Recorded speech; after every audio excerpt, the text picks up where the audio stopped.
अब देखिए दोस्तों, हमारा सबसे पहला सवाल आप लोग के सामने आपको दिया गया है। दोस्तों, निम्नलिखित में से कौन सी उत्तर आकृति प्रश्न आकृति की श्रृंखला को पूरा करती है? चलिए बताइए, निम्नलिखित में से कौन सी उत्तर आकृति प्रश्न आकृति की श्रृंखला को पूरा करती है? देखिए, अगर इस सवाल की बात करेंगे तो हमारा राइट आंसर क्या होगा? सबसे पहले दोस्तों देखिए, आपने क्या देखा, ये जो आप लोग का पैटर्न चल रहा था, ये आपका उठा यहां पर पहुंच गया, मतलब रोटेशन हुआ दोस्तों, 90 डिग्री रोटेट हुआ। और किस तरीके से आपका चल रहा है? Anti clockwise. तो एंटी क्लॉकवाइज 90 डिग्री का रोटेशन हुआ है। फिर ये ऐसा था, ये रोटेट होकर यहां पहुंच गया आपका। तो एक बार फिर से दोस्तों रोटेशन हुआ, यहां पहुंच गया। अब की बार जब रोटेशन होगा तो दोस्तों डायरेक्शन ये होगी। तो ये जो ट्रायंगल है आपका इधर आ जाएगा, इसका जो डायरेक्शन आपका इस साइड में आप लोग को दिया गया है, तो ये आप लोग का इस साइड में आ जाएगा। और बाकी दोस्तों ये वाला जो हिस्सा है आप लोग का, ये बीच में आ जाएगा। तो भाई यहां पर आपको कौन सा लगता है? देखिए, ये गलत है, ये गलत है। अब या तो आप लोग का बी आएगा या तो आपका सी आएगा। तो इस प्रकार हमारा सही जवाब क्या हो जाएगा? ऑप्शन नंबर आ जाएगा भाई यहां से बी वाला। तो जिसका भी आंसर बी आ रहा है बिल्कुल परफेक्ट है। वेरी गुड, बहुत बढ़िया। चलिए बताइए दोस्तों, नेक्स्ट क्वेश्चन आप लोग के सामने आपको क्या दिया गया है?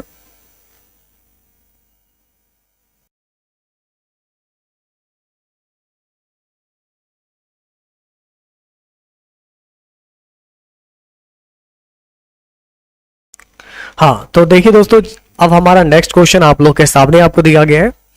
जी आई के, और यहां से मेरा आ रहा है एफ एच जे। तो देखिए दोस्तों, हमारा क्या आ रहा है? जी एफ -1 आई एच -1 के जे -1। तो सेम लॉजिक मुझे अप्लाई करना है यहां पर ओ क्यू एस में।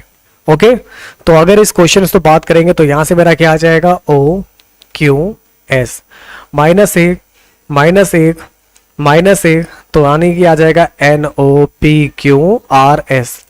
तो मेरा सही जवाब हो जाएगा एन पी आर। तो राइट आंसर आपका क्या हो जाएगा? एन पी आर होगा इसका बिल्कुल करेक्ट आंसर। निम्नलिखित श्रृंखला में कौन सा विकल्प प्रश्नवाचक चिन्ह को प्रतिस्थापित करेगा? A B 2 D E 20। देखिए दोस्तों, लॉजिक मेरा क्या चल रहा है यहां पर? A B C D E F G H I J K L M, तो +3। B C D E F G H I J K L M N +3। तो दोस्तों लॉजिक क्या है? +3 है दोस्तों। अब देखिए, ए आता है 1 नंबर पे, बी आता है 2 नंबर, 2 एकम 2, डी आता है 4 नंबर, ई आता है 5 नंबर, 4 पंजे 20, जे आता है 10 नंबर, के आता है 11 पर, 10 × 11 110। तो ऐसे दोस्तों जी आता है मेरा 7 नंबर, ये आता है 8 नंबर, और 7 8 56। तो 56 आपका आ जाएगा जी एच। तो यानी कि दोस्तों मेरा सही जवाब क्या हो जाएगा? इस सवाल का करेक्ट आंसर हो जाएगा जी एच 56। ठीक है, तो अगर आपका आंसर आ रहा है ऑप्शन नंबर सी आ रहा है तो बिल्कुल राइट होगा। वेरी गुड क्लास, बहुत बढ़िया। ओके, तो उम्मीद करता हूं कि आप लोग को समझ में आ रहा होगा। आइए अब लेकर चलते हैं आप लोग को आगे।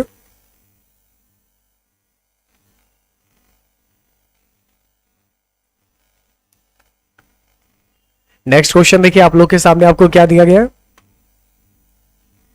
देखिए, एक अनुक्रम आपको दिया गया है जिसमें से आपका एक पद लुप्त है। तो दिए गए विकल्पों में से वह सही विकल्प चुनिए जो इस अनुक्रम को पूरा करे। तो हम लोग को क्या दे रखा है? A B C D E F G H I J K L M. अगला स्टेप एम आएगा क्योंकि +3 कॉन्सेप्ट चल रहा है। अब देखिए आपको क्या दिया गया? N O P Q R S T U V W X Y Z.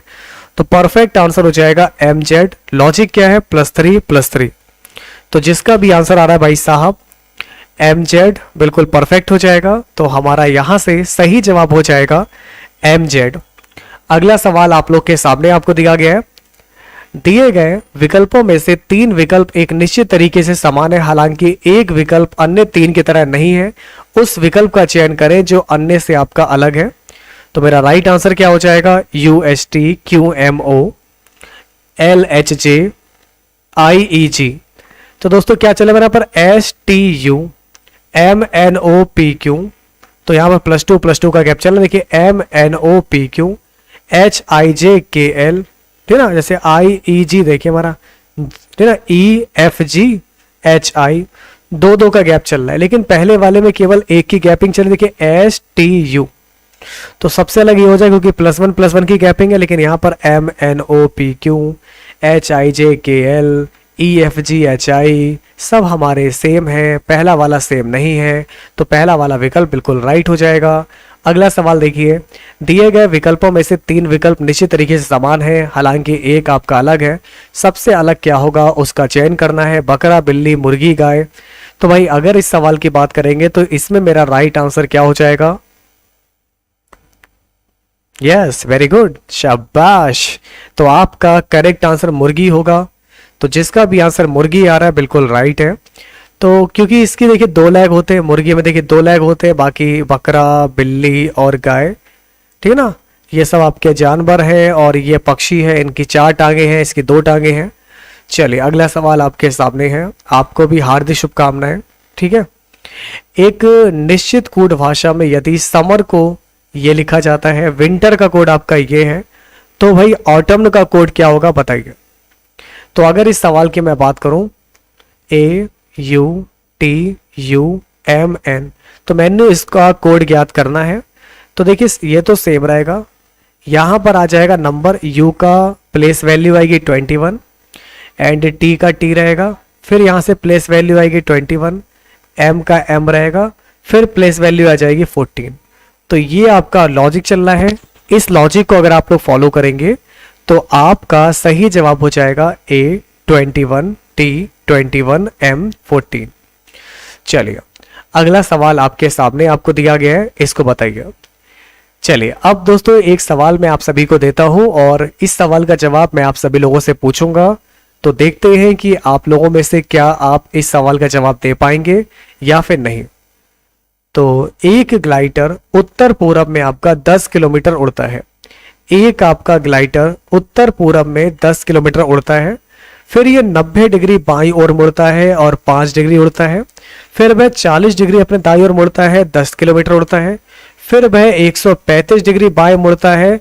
तो अब ये किस दिशा में उड़ रहा होगा, चलिए बताइए। तो देखते हैं कौन बताएगा। चलिए आप लोग को बताना है इस सवाल का सही जवाब क्या होगा। आइए उड़ाते हैं एक ग्लाइडर और देखते हैं कि ये अब किस दिशा में आप लोग का उड़ रहा है। तो प्यारे साथियों, एक ग्लाइडर मेरा उत्तर पूरब में उड़ रहा है 10 किलोमीटर। तो दिशाओं के बारे में आपको पता होगा, देखिए उत्तर, दक्षिण, पूरब, पश्चिम। तो सबसे पहले दोस्तों ग्लाइडर उड़ रहा है उत्तर पूरब में, तो उत्तर पूरब में ग्लाइडर आपका उड़ रहा है और ये उड़ता है 10 किलोमीटर। तो 10 किलोमीटर आप लोग का उत्तर पूरब मुड़ रहा है, फिर ये 90 डिग्री मुड़ा है आप लोग का बाईं ओर, फिर दोस्तों ने मुड़ा ये आप लोग का जो है 90 डिग्री आप लोग का बाईं ओर मुड़ा है और आपका 5 किलोमीटर चढ़ा है। तो अब दोस्तों यहां से अगर मैं इसकी बात करूंगा, 90 डिग्री मुड़ा है बाईं ओर, तो दोस्तों अब ये कितना चला हमारे यहाँ पर 90 डिग्री, ये 90 है। तो यहां से दोस्तों ये चला है भाई 5 किलोमीटर आपका चला है। इसके बाद वह मुड़ा है 40 डिग्री। अब दोस्तों अगर इसकी बात करें यहां से, ये दोस्तों कितना जा रहा है, यहां से 40 डिग्री मुड़ रहा है आप लोग का राइट साइड में, ये आपका 40 डिग्री हो गया, और यहां से आप लोग का जा रहा है 10 किलोमीटर जा रहा है। ठीक है, फिर वह 135 डिग्री बाईं ओर मुड़ता है। तो अब की बार सीधा दोस्तों क्या हुआ, यहां से बाईं ओर मुड़ा है सीधा 135 डिग्री। कितना दोस्तों, 135 डिग्री बाईं ओर मुड़ा है। तो अब ये किस दिशा में जा रहा है ये आप लोग बताइए। तो भाई ये दिशा आप लोग की कौन सी है, ये दक्षिण है, ये आप लोग का पश्चिम है। तो यहां से आप लोगों का सही जवाब क्या होगा, दक्षिण पश्चिम होगा इसका बिल्कुल परफेक्ट आंसर। ठीक है, तो चलिए दोस्तों आप लोग बताइए आपका सही जवाब क्या हो जाएगा। तो जिनका भी आंसर आ रहा है सी आ रहा है, बिल्कुल करेक्ट हो जाएगा, बहुत बढ़िया, शाबाश। अब देखते हैं हमारा अगला सवाल आप लोग के सामने, इसको देखिए।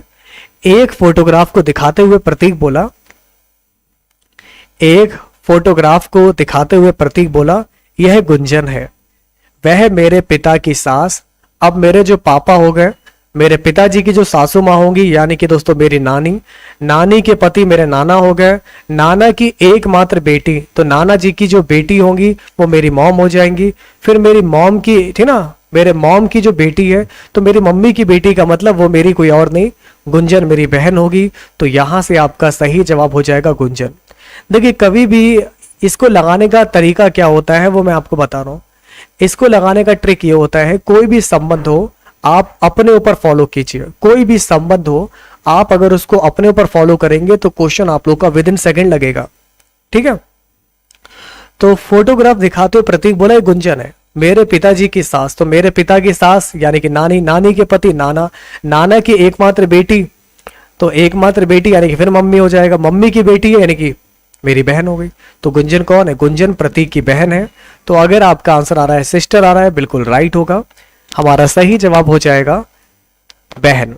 नेक्स्ट क्वेश्चन आप लोग के सामने, इसको देखिए। मार्थो ने लिंडा से कहा तुम्हारे माँ के पिता के इकलौते बेटे की इकलौती बहन मेरे पिता की पत्नी है, तो लिंडा का मार्थो से क्या संबंध होगा? चलिए बताइए। आइए अब आप लोग बताइए कि इस क्वेश्चन का सही जवाब क्या होगा। फटाक से बताएंगे आपका सही जवाब क्या होगा। बेटी की बेटी, भाई मम्मी कहां से हो जाएगा? माँ तो माँ होती है, वो बात सही है, लेकिन माँ नहीं आएगा, सिस्टर आएगा। क्यों भाई? ऊपर आप लोग पढ़े नहीं। ये क्या बोल रहा है? पति यानी कि नाना की एकमात्र बेटी की बेटी है, तो नाना की बेटी दोस्तों कौन हो जाएगी? तो यहाँ पर मम्मा की बेटी जो है आप लोग की, आपकी जो मम्मी है, और आपकी मम्मी की जो बेटी होगी वो आपकी तो सिस्टर होगी ना, तो मम्मी कहां से आ जाएगा? काहे परेशान हो रहे भाई? बेटी की बेटी पढ़ो तो दो चीजें दे रखी हैं, बेटी की बेटी, बेटी होगी मम्मी, और मम्मी की बेटी होगी आपकी सिस्टर। चलिए अगला सवाल देखिए। अब मार्थो बोला लिंडा से तुम्हारे माँ के पिता, तो लिंडा के माँ के पिता, फिर से दोस्तों देखिए, अब लिंडा की मम्मी, मम्मी के पिता दोस्तों यानी कि दोस्तों कौन हो जाएंगे? माँ के पिता यानी नाना, नाना के इकलौते बेटे, तो दोस्तों नाना के इकलौते बेटे हो जाएंगे मामा, मामा की इकलौती बहन, तो बहन फिर से वही आप लोग की मॉम आ जाएगी। तो जो आपकी मॉम है वो मेरे पिता की पत्नी है, तो लिंडा की जो माँ है वो मार्थो के पिता की पत्नी है। तो ये लिंडा और मार्थो ये दोनों भाई बहन हो गए सगे। तो जिसका भी आंसर सिस्टर आ रहा है बिल्कुल परफेक्ट है। तो हमारा यहां पर सही जवाब क्या हो जाएगा? सिस्टर होगा, बहन होगा। तो जिनका भी आंसर आ रहा है बी बिल्कुल करेक्ट है, बहुत बढ़िया। चलिए अगला सवाल है आप लोग के सामने, इसको देखिए। प्यारे मित्रों लेकर चलते हैं आपको आगे। हमारा अगला सवाल आपके सामने है, यदि अंग्रेजी वर्णमाला से सभी स्वरों को हटा दिया जाए तो वर्णमाला की नई श्रृंखला में 15वें स्थान पर क्या आएगा? ये आप सभी को ज्ञात करना है। तो अगर हम एक सभी मतलब दोस्तों क्या करते हैं हम लोग, सभी स्वर को हटा दें, तो ए ई आई ओ यू हटा दिया तो मेरा आ जाएगा बी सी डी, फिर एफ जी एच, आई छोड़ दिया, जे K L M N, O छोड़ दिया, P Q R S T, U छोड़ दिया, V W X Y Z. तो भाई 15वें नंबर पे क्या आ जाएगा? 1 2 3 4 5 6 7 8 9 10 11 12 13 14 15। तो 15 नंबर मेरा क्या आ जाएगा? एस आ जाएगा। तो जिसका भी आंसर एस आ रहा है बिल्कुल राइट है। तो आपका यहां पर सही जवाब क्या होगा? एस होगा इस क्वेश्चन का बिल्कुल परफेक्ट आंसर। तो भाई जिन दोस्तों का भी आंसर एस आ रहा है करेक्ट हो जाएगा, आर वाले आप लोग गलत हैं, एस होगा करेक्ट आंसर। एक दिन में एक घड़ी की सुइयां आपस में कितनी बार मिलती हैं? एक दिन में एक घड़ी की सुइयां आपस में कितनी बार मिलती हैं? 20, 21, 22 या फिर 24। तो जैसा कि आप जानते होंगे घड़ी की सुइयां प्रत्येक 12/11 घंटे के बाद संपाती होती हैं। तो 12/11 घंटे में आप लोग की जो है एक बार संपाती होती हैं। 12/11 घंटे के बाद एक बार संपाती होती हैं। तो एक दिन में होते हैं 24 घंटे। तो अगर मैं 24 घंटों की बात करूं तो कितना हो जाएगा? तो दोस्तों देखिए इस तरीके से 12 घंटे में मेरा कितना आ जाएगा? 12 घंटे में घड़ी जो है 11 बार संपाती होती है। तो ऐसे दोस्तों 24 घंटे में घड़ी कितनी बार संपाती हो जाएगी? 24 घंटे में हमारी घड़ी जो होगी 22 बार संपाती होगी। तो अगर आपका आंसर आ रहा है 22 बार संपाती होगी तो बिल्कुल आप सभी लोग सही बता रहे हैं। प्यारे साथियों आप लोगों का सही जवाब हो जाएगा, जो घड़ी है 24 घंटे में 22 बार मिलेगी। घड़ी की सुइयां एक के ऊपर एक आ जाएंगी 24 घंटे में करीब ऐसा आप लोग 22 बार देखेंगे। ठीक है, अब हम लोग बढ़ेंगे आगे। अगला सवाल है आप लोगों के सामने। दोस्तों यहाँ पर 3 चीज़ें दे रखी हैं, यूरोप है, पेरिस है, फ्रांस है। तो यूरोप, पेरिस, फ्रांस, इन तीनों में मेरा क्या संबंध होगा, ये आप लोग मुझे बताइए। देखिए सबसे पहली बात है, यूरोप एक महाद्वीप है, जैसे कि एशिया एक महाद्वीप होता है, ठीक है ना। जैसे एशिया हो गया, अफ्रीका हो गया, ऑस्ट्रेलिया हो गया, तो 7 कॉन्टिनेंट है ना, तो 7 महाद्वीप है। तो एक यूरोप मेरा महाद्वीप हो गया, और इस महाद्वीप में मेरा जो फ्रांस है एक देश है, और फ्रांस देश की जो राजधानी हो गई, कैपिटल हो गई, वो पेरिस हो गई। तो जैसे एशिया, भारत और दिल्ली है, वैसे ही यूरोप, फ्रांस और पेरिस है। तो ये सब मेरे एक के अंदर एक आ जाएंगे। तो ऐसे में मेरा करेक्ट आंसर हो जाएगा ऑप्शन नंबर ए। ओके, तो अगर हम इस क्वेश्चन की दोस्तों बात करेंगे तो आप लोगों का राइट आंसर क्या हो जाएगा, तो ये होगा आपका ऑप्शन नंबर ए होगा इसका बिल्कुल परफेक्ट आंसर। ठीक है अभिषेक जी, जब मैडम होंगी, ठीक है ना, तब सोचा जाएगा, अभी तो फिलहाल पढ़ाई पर ध्यान दीजिए आप लोग। चलिए अगला सवाल आप लोग के सामने आपको दिया गया है। दोस्तों अब मैं आप लोग का जीके का टेस्ट करवाऊंगा। तो जीके का टेस्ट करवाऊं उससे पहले हम लोग देखेंगे कि आप लोग को किस बुक से प्रैक्टिस करनी चाहिए। फिर हम लोग जो है 1 मिनट के बाद जीके के प्रश्नों का टेस्ट कराएंगे। तो जल्दी से आप लोग आ जाइए, क्लास को लाइक कर दीजिए, शेयर कर दीजिए। Come on everyone. नमस्कार साथियों, पिछले कुछ दिनों से आप लोग कह रहे थे कि सर मुझे जो है मॉक टेस्ट देना है एसएससी जीडी के लिए। तो ये है चक्षु की सबसे बेस्ट बुक एसएससी जीडी की, जो कि आप लोग के लिए बहुत इंपॉर्टेंट रहने वाली है। इस पेपर में आप लोग को 20 पेपर मिल जाएंगे, 20 आप लोग के प्रैक्टिस सेट मिलेंगे, जिसे आप लोग मॉक टेस्ट की तरह यूज़ कर सकते हैं। 8 आप लोग को इसमें सॉल्व पेपर मिल जाएंगे। किताब बहुत बढ़िया है, 3200 से भी ज़्यादा क्वेश्चन इसमें अवेलेबल है। आप लोग को मैं बताऊँगा दोस्तों, ये किताब जो है बहुत अच्छी किताब है और आपके बिल्कुल सिलेबस पर आधारित है। जैसा आप लोग का सिलेबस है एग्जाम का, बिल्कुल आपके एग्जाम सिलेबस पर आधारित है दोस्तों। जिसमें आप लोग को ये 8 पेपर दे रखे हैं। 2019 के पेपर आप लोग के इसमें अवेलेबल हैं, 2015 के हैं, 2013 के और 12 के पेपर हैं, एक पेपर 2011 का है, और 20 प्रैक्टिस सेट अवेलेबल हैं, जो कि बहुत बढ़िया पेपर हैं। इसमें आप टाइमर लगाकर अपनी प्रैक्टिस कर सकते हैं। तो ये पेपर का प्रीव्यू मैं दिखा रहा हूँ, इस तरीके से पूरा पेपर है, वेल मैन में रखा हुआ है, एक एक चीज़ आपको समझाई गई है, एक एक पॉइंट आप लोग को बताया जा रहा है। इसके अलावा दोस्तों आप लोग देख सकते हैं यहाँ पर इसमें जो उत्तर की जो व्याख्या की गई है बड़े सुस्पष्ट तरीके से की गई है। और ऐसा ही दोस्तों जैसा आपका पेपर आया था वैसा ही पूरा का पूरा ये किताब इतनी बढ़िया है कि इसमें पूरा का पूरा प्रैक्टिस पेपर भी जो आपका बनाया गया है बिल्कुल आपके पेपर पर आधारित है। तो इस पेपर में आपको मैथ, रीजनिंग, इंग्लिश, जीके और हिंदी ये सब कुछ मिल जाएगा। बहुत बढ़िया किताब आप लोग के लिए रहने वाली है। आप इस किताब को जरूर लीजिएगा। इस किताब को लेने के लिए वीडियो के डिस्क्रिप्शन में मैंने आपको लिंक प्रोवाइड कराया है। इस किताब के साथ साथ मैंने आप लोग को प्रीवियस ईयर की भी कुछ किताबें बताई थी, वो भी मैं आपको बताऊंगा। चलिए तो आप लोगों को मैं दिखाता हूँ। यहाँ पर ये किताब सिर्फ 199 रुपए की है। इसके अलावा आपको बता दूं मैं यहाँ पर प्रीवियस ईयर में आप लोगों को 53 पेपर मिल जाएंगे और एक आपकी संपूर्ण गाइड भी है, और ये है आपकी प्रैक्टिस बुक। तो इस किताब को जरूर लीजिएगा। तो उम्मीद करता हूँ आप लोग को जो भी जानकारी चाहिए होगी वीडियो के डिस्क्रिप्शन में आप लोग को लिंक मिल जाएगा। क्लिक करके आप लोग इसके विषय में और भी जान सकते हैं। किताबों को खरीदना ना भूलिएगा, बहुत बढ़िया किताबें रहेंगी आपके एग्जाम के लिए। धन्यवाद।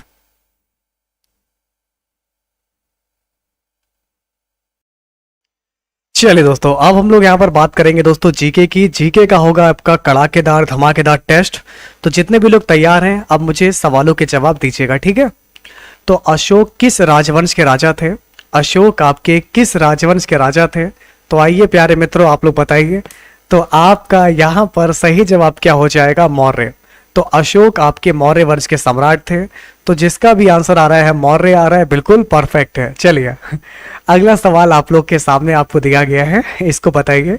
चांदी का जो सिक्का था टंका, ये किसने चलाया था? क्या आप लोग जानते हैं? चांदी का सिक्का टंका किसने चलाया? तो टंका चलाया था आपके गुलाम वंश के एक संस्थापक थे, आप लोग के वास्तविक संस्थापक, उनका नाम है इल्तुतमिश। तो अगर हम इस क्वेश्चन की बात करेंगे तो आपका सही जवाब क्या हो जाएगा? इल्तुतमिश होगा इसका बिल्कुल परफेक्ट आंसर। अरे वो तो व्यक्ति कह रहा था वीडियो को लाइक करो, क्लास को शेयर करो, आप लोगों ने जो है उसको व्यक्ति को ही जो है क्या कर दिया हटा दिया है। चलिए अब लेकर चलते हैं आपको आगे। अगला सवाल आप लोग के सामने है, इसको देखिए। देखिए दोस्तों 1828 में स्थापित ब्रह्म समाज के संस्थापक कौन थे? 1828 में ब्रह्म समाज के संस्थापक कौन थे? तो 20 अगस्त 1828 को राजा राम मोहन राय ने ब्रह्म समाज की स्थापना की थी। तो 1828 में दोस्तों ब्रह्म समाज के संस्थापक कौन थे? तो ब्रह्म समाज के संस्थापक थे हमारे राजा राम मोहन राय। ठीक है, चलिए मुझे अगले सवाल का जवाब चाहिए आप लोगों से, बताइए। मसौदा आयोग ने दोस्तों यहां पर आपको क्या दिया गया है? ड्राफ्टिंग, अगर मैं बात करूं ड्राफ्टिंग कमीशन, तो ड्राफ्टिंग कमीशन ने भारतीय संविधान को किस भाषा में आपका लिखा था? ए, बी, सी या फिर डी? तो अगर हम इस क्वेश्चन की बात करेंगे तो आप लोगों का सही जवाब क्या हो जाएगा? अंग्रेजी और हिंदी। अगर मैं बात करूं मसौदा समिति की, मसौदा आयोग ने भारतीय संविधान को इंग्लिश और हिंदी दोनों ही भाषाओं में लिखा था। तो आपका यहाँ पर सही जवाब क्या हो जाएगा? ये आपका हो जाएगा ऑप्शन नंबर, आपका हो जाएगा ए वाला। तो भाई जिसका भी आंसर ए आ रहा है बिल्कुल राइट है। नेक्स्ट क्वेश्चन आप लोग के सामने है, इसको बताइए। दोस्तों राज्यसभा अध्यक्ष के रूप में निम्नलिखित में से किसका उल्लेख किया जाता है? दोस्तों प्यारे मित्रों, क्या आप लोग जानते हैं राज्यसभा अध्यक्ष के रूप में निम्नलिखित में से किसका उल्लेख किया जाता है? प्रधानमंत्री, मुख्यमंत्री, उपराष्ट्रपति, अटॉर्नी जनरल। तो भाई साहब अगर आपका आंसर आ रहा है उपराष्ट्रपति, क्योंकि राज्यसभा के जो अध्यक्ष होते हैं वो होते हैं उपराष्ट्रपति, इनको सभापति बोला जाता है, तो ये होते हैं राज्यसभा के सभापति। तो मेरा राइट आंसर क्या हो जाएगा? मेरा सही जवाब हो जाएगा उपराष्ट्रपति। क्या आप जानते हैं एकात्मक सरकार में समस्त ताकत किसके हाथ में होती है? एकात्मक सरकार में समस्त ताकत किसके हाथ में होती है? स्थानीय सरकार, केंद्रीय सरकार, प्रांतीय सरकार, पंचायत। ओके, तो अगर मैं इस सवाल की दोस्तों बात करूं, एकात्मक सरकार की बात हो रही है, इसमें समस्त ताकत केंद्रीय सरकार के पास होती है। तो ऐसे में मेरा राइट आंसर हो जाएगा केंद्रीय सरकार। एकात्मक सरकार में समस्त ताकत किसके हाथ में होती है? तो ये होती है मेरे बब्बर शेरों, केंद्रीय सरकार के हाथ में। अब मैं लेकर चलता हूं आपके आगे। अगला सवाल देखिए आपको क्या दिया गया है। कौन सा राज्य हरियाणा के साथ अपनी सीमा साझा नहीं करती है? कौन सा राज्य हरियाणा के साथ अपनी सीमा को साझा नहीं करती है? तो यहां से मेरा परफेक्ट आंसर क्या हो जाएगा? देखिए हरियाणा राज्य की सीमाएं पंजाब, राजस्थान, यूपी और हिमाचल प्रदेश से लगी हुई है। हरियाणा की सीमा आपकी मध्य प्रदेश से नहीं मिलती है। तो ऐसे में मेरा सही जवाब क्या हो जाएगा? मध्य प्रदेश होगा इसका बिल्कुल परफेक्ट आंसर। तो आपका सही जवाब क्या हो जाएगा? मध्य प्रदेश हो जाएगा।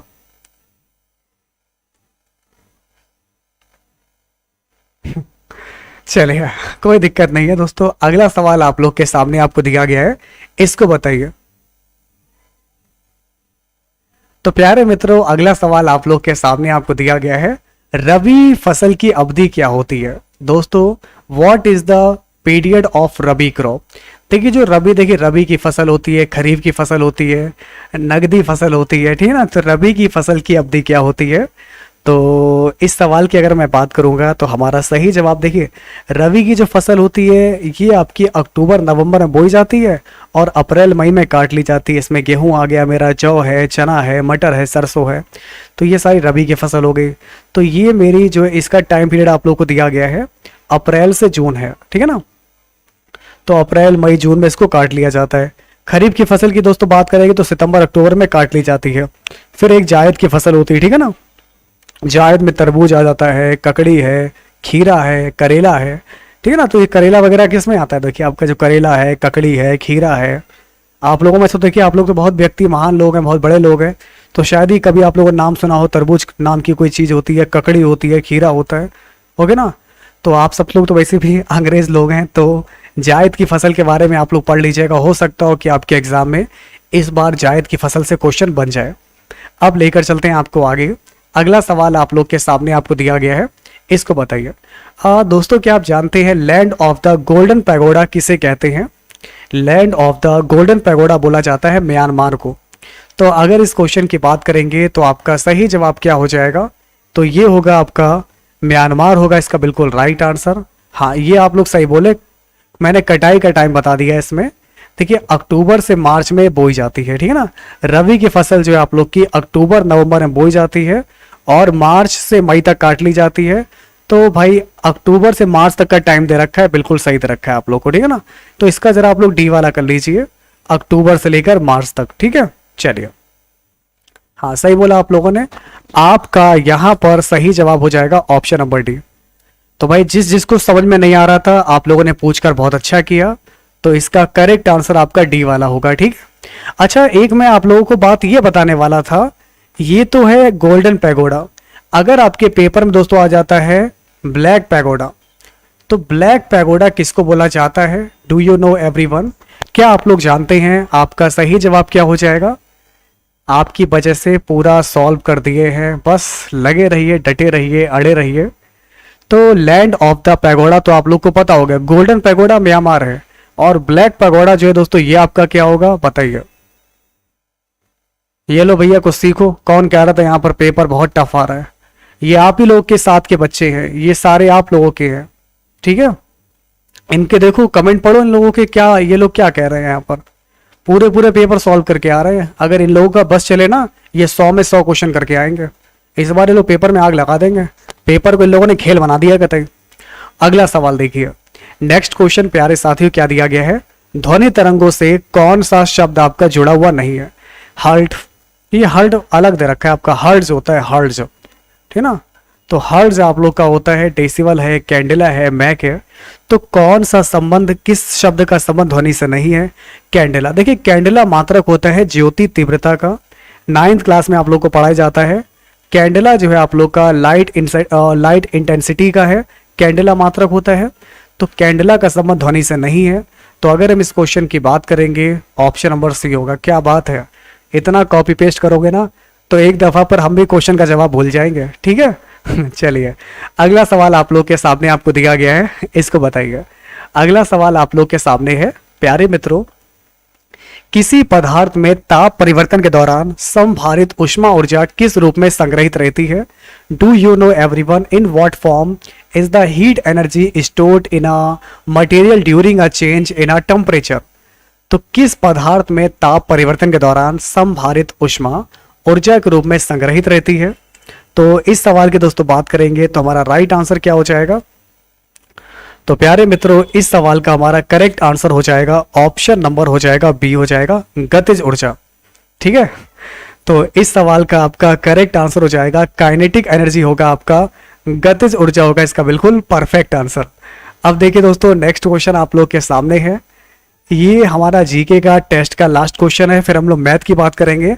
और मैं देखिए जितना आप लोगों ने कॉपी पेस्ट मेरी जीके में किया ना, मैं चाहूंगा कि इतना सारा कॉपी पेस्ट करे, इतना कॉपी पेस्ट करे मैथ के उसमें करिएगा, ठीक है ना। मैथ के क्वेश्चन जब मैं आपको बताऊं तब आप कॉपी पेस्ट कीजिएगा कि इसका राइट आंसर यही होगा। अच्छा, अल्फा कणों के बारे में कौन सी बात आपकी गलत है? अल्फा कण, आज मैं आपको बताऊंगा अल्फा कण के बारे में थोड़ी सी बातें।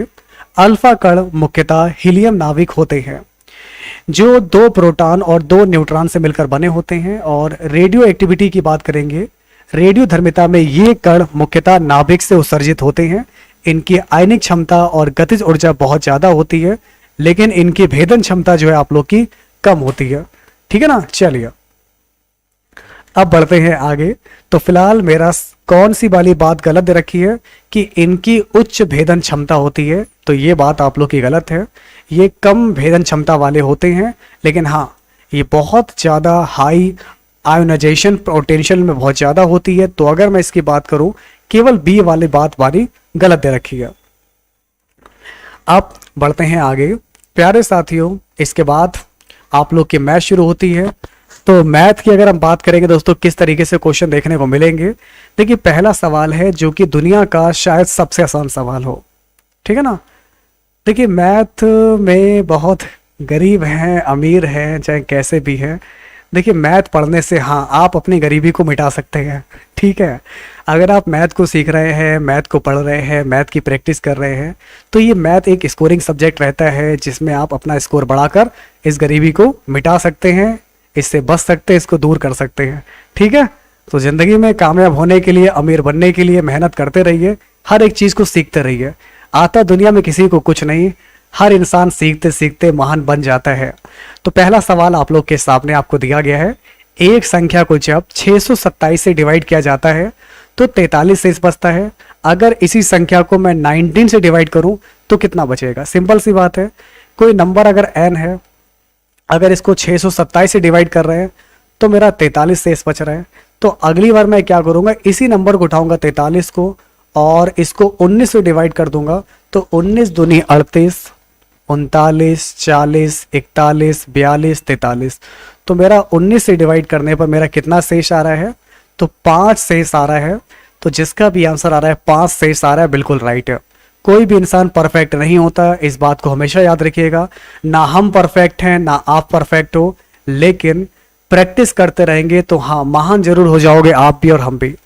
अगला सवाल आप लोग के सामने आपको दिया गया है, इसको बताइए। देखिए दोस्तों, अगला सवाल एक बहुत ही अच्छा सवाल आप लोग के सामने है, सभी लोग यहाँ पर ध्यान दीजिएगा। एक काफी इंटरेस्टिंग क्वेश्चन है। 74 माइनस का 85 डिवाइड बाई 49 माइनस का 41 माइनस 3 की पावर 5 डिवाइड बाई ये। तो अगर किसी के ऊपर बार लगा होता है तो सबसे पहले हम लोग बोर्ड मास नियम की अगर हम बात करते हैं तो बोर्ड मास में आपका छोटा ब्रैकेट होता है, बड़ा ब्रैकेट होता है, ठीक ना, मंजिला ब्रैकेट होता है। तो पहले ब्रैकेट सॉल्व करेंगे, फिर ऑफ, फिर डिवीजन, मल्टीप्लिकेशन, एडिशन, सब्सट्रैक्शन। समझ रहे हैं आप लोग? देखिए, तो ये हो गया मेरा 9 तिया 27, 3 की पावर 5 होता है 243, ये डिवाइड है और ये दे रखा है 41 माइनस। तो पहले डिवाइड कर देंगे दोस्तों, 27 निमा 243, फिर दे रखा है 41 माइनस 9। अगर हम 41 में से दोस्तों अगर 9 को घटा दें तो कितना बचेगा, जरा कोई बता सकता है? हाँ, तो इसमें मेरा बचेगा 32 बच जाएगा। अब आगे दे रखा है 49, तो 49 में से मैंने 32 को माइनस कर दिया तो कितना बचेगा? 9 2 7 2 9 17 बचेगा। अब आगे दे रखा है 85, 85 को आप 70 से डिवाइड करेंगे तो कितना आ जाएगा? 17 पंजे 85 आ जाएगा। और फिर आगे दे रखा है आपको 74, अगर 74 में से आप 5 को माइनस करेंगे तो मेरा करेक्ट आंसर आ जाएगा 69। तो भाइयों, अगर आपका आंसर आ रहा है 69 आ रहा है तो बिल्कुल राइट है। Well done, best of luck, शाबाश। चलिए अब आपका नेक्स्ट क्वेश्चन देखेंगे। इस सवाल को बताइए, 2508 divide by 12.54 plus x into 11 बराबर 200 है। तो x का मान कितना होगा ये आप लोग बताइए। तो देखिए दोस्तों, अगर इस सवाल की बात करेंगे तो 2508 है, डिवाइड बाई है 12.54, प्लस का दे रखा है 11x, ये दे रखा है मेरा 200। देखिए इसको मैं जब सॉल्व करूंगा ना तो ये मेरा कुछ 199 पॉइंट समथिंग कुछ बचेगा, जिसको मैं लगभग में 200 पुट कर ले रहा हूँ। 11x बराबर दे रखा है 200, 200 200 कट जाएगा, 11x बराबर 0, x बराबर 0 बटे 11। तो फाइनली दोस्तों मेरा x का मान कितना हो जाएगा? तो x का मान आ जाएगा 0 आ जाएगा। ओके, तो अगर आपका आंसर 0 आ रहा है तो बिल्कुल सही हो जाएगा। प्यारे मित्रों, हमारा सही जवाब होगा 0। इसके बाद लेकर चलते हैं आपको आगे। अगला सवाल है आप लोगों के सामने, कपड़े के 3 टुकड़े हैं, बाजार गए, बाजार में से कपड़ा देखा, कपड़ों के 3 टुकड़ों की लंबाइयां दे रखी है, 1.26 मीटर है, 1.98 मीटर है, 1.62 मीटर है। तो कितनी अधिकतम लंबाई के द्वारा इन्हें जो है पूरा पूरा मापा जा सकता है? देखिए, जब कभी इस तरीके से बात हो कि पूरा पूरा मापना है और अधिकतम लंबाई बोलना हो, तो अधिकतम लंबाई का मतलब होता है दोस्तों HCF, highest common factor, that means महत्तम समावर्तक मासा। तो हम लोगों को क्या ज्ञात करना है? देखिए मीटर में है तो मैं ज्ञात कर लूँगा दोस्तों 126 सेंटीमीटर हो जाएगा, 198 सेंटीमीटर हो जाएगा और 162 सेंटीमीटर हो जाएगा। अब हम लोग देखेंगे ऑप्शन। सबसे बड़ा नंबर दे रखा है 18, क्या 18 से कटेगा आपका यहाँ से? तो 18 के टेबल में आप लोग का देखिए 126 आता है। 18 एकम 18, 18 एकम 18 आ रहा है कि नहीं आ रहा है? तो बिल्कुल आ रहा है। बात समझ में आ रही है आप लोग को? तो सबसे पहले हम लोगों ने देखा 126, तो 126 हमारा दोस्तों आता ही 18 में, समझ में आ ही रहा होगा। 18 सत्ते 156, ठीक है ना। 18 एकम 18, 18 एकम 18। फिर देखिए दोस्तों 162 की अगर मैं बात करूँ यहाँ पर तो 162 भी हमारा आता है। 18 निमा 162 होता है। तो ये सभी मेरा 18 के टेबल में आ रहे हैं, तो इसलिए मेरा सही जवाब हो जाएगा 18 होगा इस क्वेश्चन का बिल्कुल परफेक्ट आंसर। आइए मेरे प्यारे मित्रों, नेक्स्ट क्वेश्चन आप लोग के सामने है। सुपर तो आप लोग हो, आप सब लोग सुपर डुपर हिट हो, इसलिए क्लास भी दोस्तों सुपर है, ओके ना। क्योंकि जिस दिन आप सब लोग जो है, मैं जितने भी सवाल आप लोग के लेकर आता हूँ, जिस दिन भी आप सब लोगों ने मेरे सारे सवालों के जवाब सही करना शुरू कर दिए, तो उस दिन ये जो BSA क्लास है ये अपने आप सुपर हो जाएगी और शायद सुपर से भी ऊपर चली जाएगी। तो मेरा आप लोगों से निवेदन है कि ध्यान से पढ़ते रहें, मेहनत करते रहें। एक क्लास है, किसी दिन 5% बच्चा जो है क्लास में अनुपस्थित रहा। अनुपस्थित का मतलब होता है बच्चा अब्सेंट रहा, बच्चा नहीं आया। यदि उपस्थित छात्रों की संख्या 38 है, तो उस दिन छात्रों की संख्या में कुल संख्या कितनी है ये आपको निकालना है। देखिए 5% बच्चा नहीं आया, बात की गहराई को समझिए। अगर 5% बच्चा नहीं आया तो कितना बच्चा आया, तो 95% जो बच्चा आया था, और उस दिन बच्चे आए थे 38, तो 95 की वैल्यू आप लोग के सामने 38 दे रखी है। मैंने ज्ञात करना है 100%, तो 100% की वैल्यू क्या हो जाएगी, देखिए 100 ऊपर आएगा, 95 नीचे आएगा, इंटू 38, 19 पंजे 95, 19 दूनी 38, 5 दूनी 10 0 का 0, तो सही जवाब हो जाएगा 40। इसका मतलब है दोस्तों आपका करेक्ट आंसर क्या हो जाएगा, तो ये आ जाएगा आपका 40, ठीक है ना। तो उस दिन क्लास में टोटल छात्रों की संख्या कितनी थी, 40 थी। आइए अब हम आपको लेकर चलते हैं और आगे।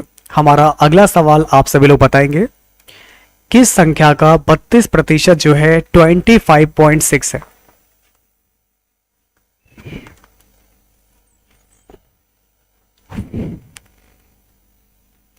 दोस्तों देखिए दोस्तों, मैंने मान लिया कि किस संख्या का 32%, वो संख्या है x का 32% हमारी जो वैल्यू आ रही है 25.6 आ रही है। पॉइंट हटाया, नीचे 10 बढ़ाया, 16 दूनी 32, 16 एकम 16, छक 96, 2 अट्ठे 16, 0 0 कट जाएगा, x बराबर मेरी वैल्यू आ जाएगी 80। तो जिनका भी आंसर यहां से 80 आ रहा है बिल्कुल करेक्ट बता रहे हैं आप लोग, आपका सही जवाब हो जाएगा 80 होगा। नेक्स्ट क्वेश्चन देखिए क्या दिया गया है। एक आयताकार बोर्ड की लंबाई है, चौड़ाई है, जिनके बीच का अनुपात है 7:5 है। अगर बोर्ड की चौड़ाई है 20.5 सेंटीमीटर, तो बोर्ड की लंबाई कितनी होगी। बहुत ही सिंपल है, लंबाई एंड चौड़ाई 7:5, चौड़ाई दे रखा है आपको 20.5, तो 5 है ना, तो 5 चौक 20, 5 एकम 5, तो 4.1 समथिंग मेरा कुछ आया है। तो 7 एकम 7, 7 चौक 28, इसका मतलब है भाई मेरी लंबाई कितनी आ जाएगी 28.7 सेंटीमीटर। तो इस तरीके से बोर्ड की लंबाई कितनी आ जाएगी, बोर्ड की लंबाई आ जाएगी 28.7 सेंटीमीटर। भाई बाकी लोग जितने भी हो क्लास को लाइक करते रहेगा, क्लास को मिलकर शेयर कीजिएगा। यस बिल्कुल, जाइए पानी पीजिए आराम से। इसको बताइए, एक बैग में 10 रुपए, 20 रुपए और 50 रुपए के, एक बैग में 10 रुपए, 20 रुपए और 50 रुपए के नोट हैं, जो कि 1:3:5 के अनुपात में रखे हैं। अगर बैग में रखी गई कुल राशि 1920 रुपए है, तो 20 रुपए के नोटों की कुल संख्या कितनी होगी, ये आप लोगों को ज्ञात करना है। तो आइए और आप सभी लोग तो बताइए कि इस सवाल का मेरा परफेक्ट आंसर क्या होगा, ट्राई कीजिए। तो भाई साहब देखिए दोस्तों, सबसे पहले इस क्वेश्चन को लगाने का तरीका क्या है आपका, 10, 20 और 10 रुपए दे रखा है, 20 रुपए दे रखा है, 10 का नोट है, 20 का नोट है और 50 का नोट है, और इनका अनुपात है 1, 3 और 5। टोटल रुपए दे टोटल रुपए है 1920 रुपए के बराबर है, ठीक है ना। तो ये आ जाएगा 10 एकम 10, 20 तिया 60, 5 25, तो ये आ जाएगा दोस्तों हमारा 250 आ जाएगा रुपए, और ये सब हमने x के बराबर मान रखा है, वैल्यू आ जाएगी 1920 रुपए आ जाएगा। तो 250 ये आ जाएगा दोस्तों 60 70, तो कुल मिलाकर 320 आ गया। 320 x बराबर दे रखा है 1920, 16 दूनी 32, 16 एकम 16, 17 18 19, 16 दूनी 32, तो 16 दूनी 32 जीरो का जीरो, 16 कम 16 दूनी 32 जीरो का जीरो, 20 छक 120, तो x बराबर 6 आ जाएगा। तो अगर प्यारे मित्रों x बराबर 6 है, मैंने ज्ञात करना है भाई 20 रुपए के नोटों की कुल संख्या कितनी होगी। तो ये है 20 रुपए के नोट, तो 1 बराबर 6 आ गया है, तो 3 बराबर कितना आ जाएगा, 3 इंटू 6 बराबर 18। तो 20 रुपए के नोटों की संख्या 18 हो जाएगी। तो अगर आपका आंसर 18 आ रहा है, शाबाश, बहुत बढ़िया। अगला सवाल है आपके सामने, इसको बताइए। अब दो जीप हैं, 20 किलोमीटर प्रति घंटा की गति से 10 मिनट के अंतराल पर एक घर से चलती हैं। घर की विपरीत दिशा से आ रही एक महिला को कितनी ज्यादा गति से चलना पड़ेगा ताकि 6 मिनट के अंतराल पर दूसरी जीप उसे मिल जाए। तो दोस्तों दो जीप हैं जिनकी चाल आपको दे रखी है 20-20, आप लोग को चाल मालूम है। यहां पर मैंने मान ली कि महिला को अपनी x किलोमीटर प्रति घंटा स्पीड करनी पड़ेगी, x किलोमीटर की स्पीड से चलना पड़ेगा। तो अगर महिला की चाल x है और उसे जो है 6 मिनट के अंतराल पर दूसरी जीप अगर चाहिए है, तो 6/60 कर दिया, तो चाल इंटू समय, दूरी वही रहेगी, सेम रहेगी। अब दूसरी बार देखिए दोस्तों क्या है, बाकी जो पहली वाली जो जीप है आपकी 20 मिनट के अंतराल पर 20 की स्पीड 10 मिनट पर निकल चुकी है, तो भाई 6 मिनट हो चुका है, बचा कितना, 4 मिनट। तो दूसरी जीप की स्पीड दोस्तों 20 है, 4 मिनट में जो दूरी तय करेगी उतना ही दूरी महिला द्वारा तय की गई होगी। तो इस प्रकार मेरा सही जवाब क्या हो जाएगा, तो भाई साहब 60 से कट जाएगा और 2 3 6 थे ना, 2 3 6, 2 1 कम 2 जीरो का जीरो आ जाएगा। तो मेरा x बराबर आ जाएगा 40/3। तो महिला की चाल हो जाएगा 13 सही 1/3 किलोमीटर प्रति घंटा। तो अगर हम इस क्वेश्चन की दोस्तों बात करेंगे, थैंक यू, तो अगर इस क्वेश्चन की बात करेंगे तो आपका राइट आंसर हो जाएगा 13 सही 1/3 किलोमीटर प्रति घंटा। ठीक है, ओके, थैंक यू। चलिए आप पढ़िए, इस सवाल का राइट आंसर आप लोगों ने बता दिया है। अब आप लोग लगाइए, तब तक अगला सवाल लगाइए।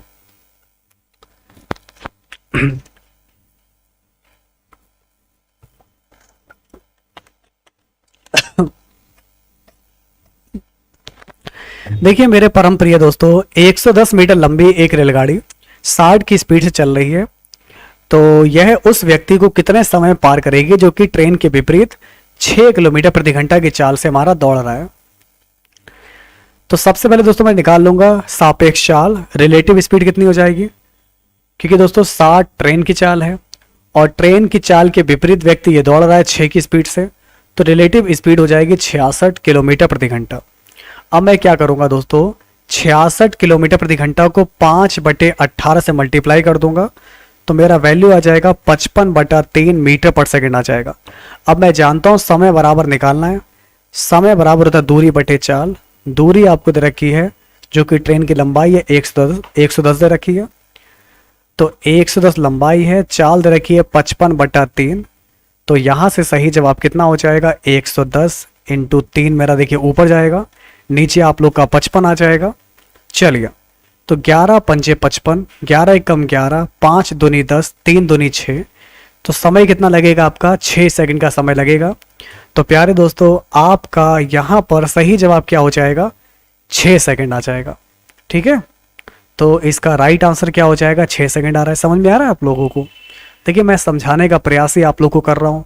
आप लोगों में से 95% जो लोग हैं वो समझ जाते हैं, लेकिन मेरे 5% लोग काफ़ी ज़्यादा वीक हैं, एक तरीके से बिगिनर्स हैं, तो उनको एकदम से मैथ समझ में नहीं आती है। मैं मानता हूँ, मैं समझता हूँ दोस्तों कि भाई आप क्लास में पहली बार रहे और आप लोग को एकदम से तो मैथ समझ में आ नहीं जाएगी, लेकिन हाँ अगर आप लोग कुछ टाइम देंगे, ये सब लोग भी जो आप लोग के सामने है ना ये क्वेश्चन के जवाब दे रहे हैं, ये जब पहली बार जब क्लास में आए थे तो ये भी बहुत ऐसे ही थे, बिल्कुल कुछ भी नहीं आता था इन लोगों को, लेकिन धीरे धीरे लोगों ने खूब प्रैक्टिस की, हर एक चीज़ को सीखा जाना, मैंने भी खूब ताबड़तोड़ प्रैक्टिस कराई है। तो अब ये लोग इतना काबिल हो चुके हैं कि हाँ कोई भी क्वेश्चन कहीं से भी इन लोगों को उठा कर दे दो, ये उसका जवाब दे सकते हैं। तो मेरा आप लोगों से निवेदन है कि आप लोग जो है ध्यान से देखिए, कॉन्सेप्ट को समझने का प्रयास कीजिए, जिससे कि आपको आपके एग्जाम में जो भी क्वेश्चन आएगा कहीं से भी पूछेगा आप उसका जवाब दे देंगे। ठीक है, चलिए अब आपको क्या दिया गया है, ध्यान दीजिएगा दोस्तों। एक आदमी 1 रुपए में 5 पेन खरीदता है, एक आदमी 1 रुपए में मेरा 5 पेन खरीदता है, तो सीपी दे रखा है 1 रुपए में आप लोग को दे रखा है 5 पेन दे रखा है। ठीक है ना, 1 रुपए में 4 पेन बेचता है। एसपी बराबर दे रखा है कि 1 रुपए में 4 पेन बेचता है। आपका काम क्या है, इनके न्यूमेरिक वैल्यू को बराबर कीजिए। तो इसकी 4 से मल्टीप्लाई करा दीजिए, इसकी 5 से करा दीजिए। तो ये हो जाएगा दोस्तों, यहां पर 4 एकम 4 और 4 पंजे 20, ये तो 20 आ जाएगा। इधर 5 एकम 5 हो जाएगा एसपी, और ये मेरा 20 हो जाएगा। तो 4 रुपए की 20 चीज खरीदता है और 5 रुपए की बेच देता है। बात की गहराई को दोस्तों समझिए, 4 रुपए की खरीदी है और 5 रुपए की बेची है, तो हमें लाभ हो रहा है और हमें इस लाभ को निकालना है प्रतिशत में। तो 4 रुपए की चीज को 5 बेचा है तो 1 रुपए का लाभ हो रहा है, ठीक है ना। 4 रुपए की चीज पर इंटू 100 बराबर आपका आ जाएगा 25%, ठीक है। अगर आप 5% में आती ना यादव जी या कोई भी हो, तो आप सवाल के जवाब नहीं दे पाती, आप भी 95% में आती हैं। बस ये है कि आपको अपने ऊपर भरोसा नहीं है। जिस दिन आपने खुद पर भरोसा कर लिया ना, इस दुनिया में आपसे ज़्यादा काबिल कोई आपको मिलेगा नहीं। तो अगर हम इस क्वेश्चन की बात करेंगे तो आपका सही जवाब हो जाएगा 25%।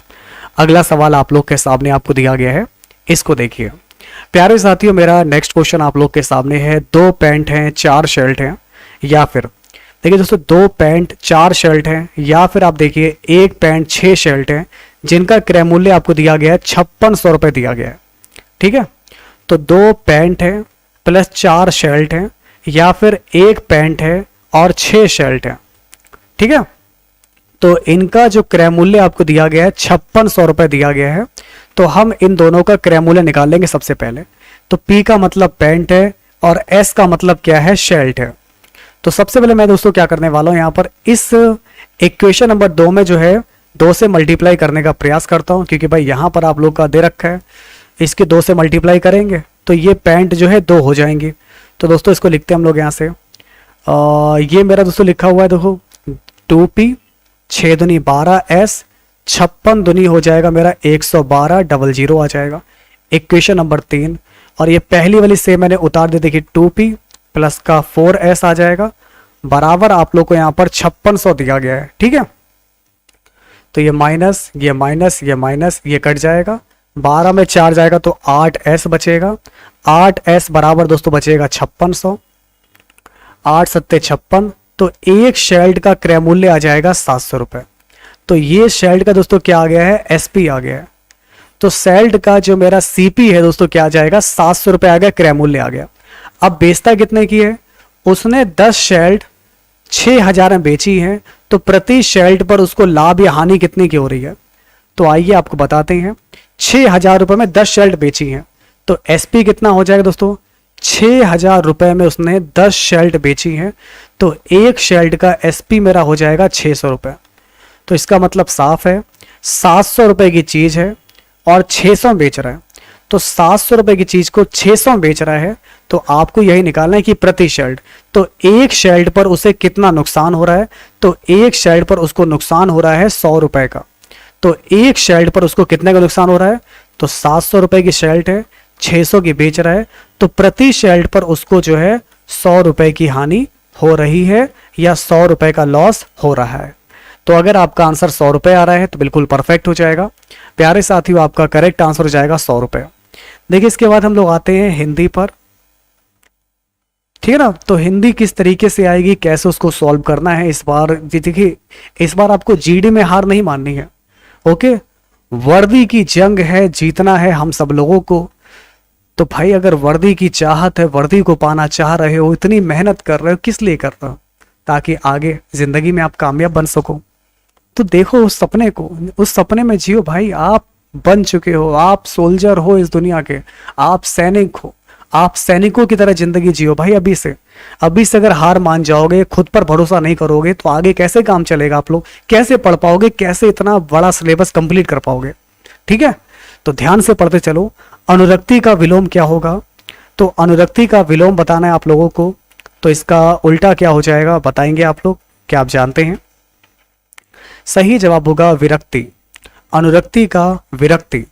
अगला सवाल है आप लोग के सामने, इसको देखिए। कृत्रिम का विलोम क्या है, कृत्रिम का विलोम है आपका प्राकृतिक। कृत्रिम का विलोम क्या है आप लोग का, प्राकृतिक है, ठीक है ना।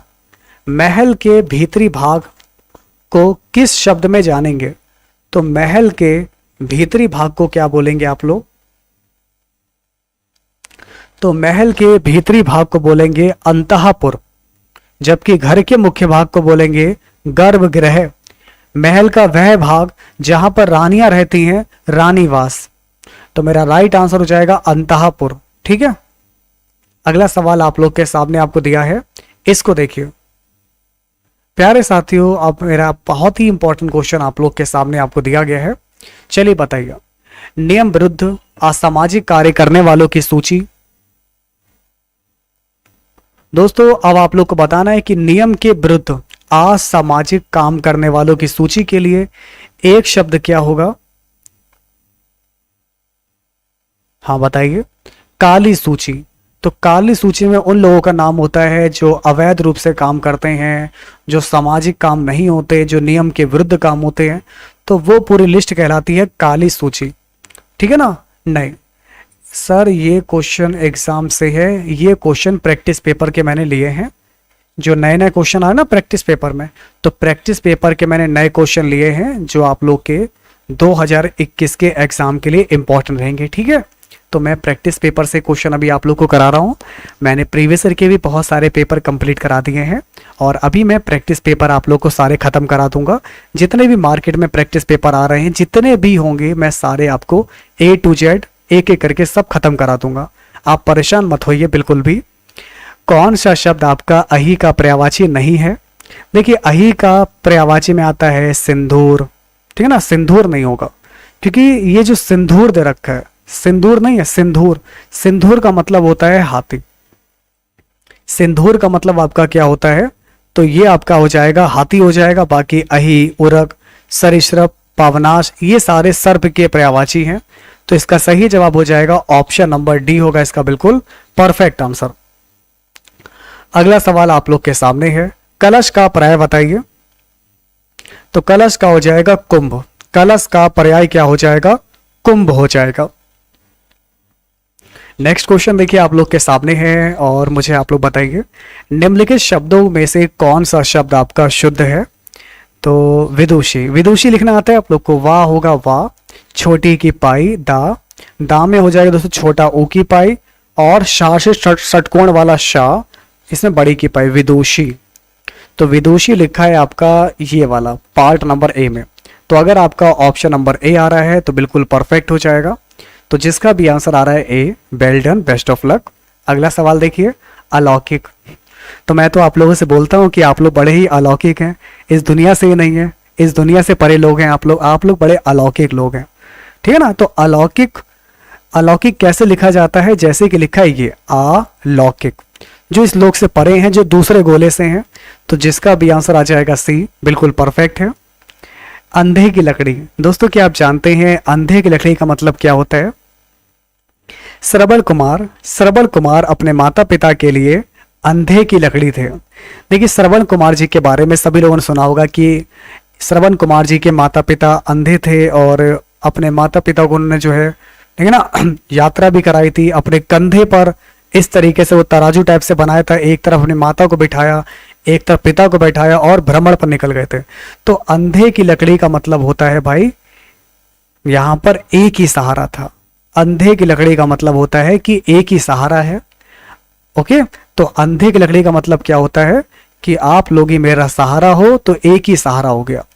अगला सवाल आप लोग के सामने है, चक्कर में डालने। देखिए, चक्कर में डालने का मतलब क्या होता है? चकित करना।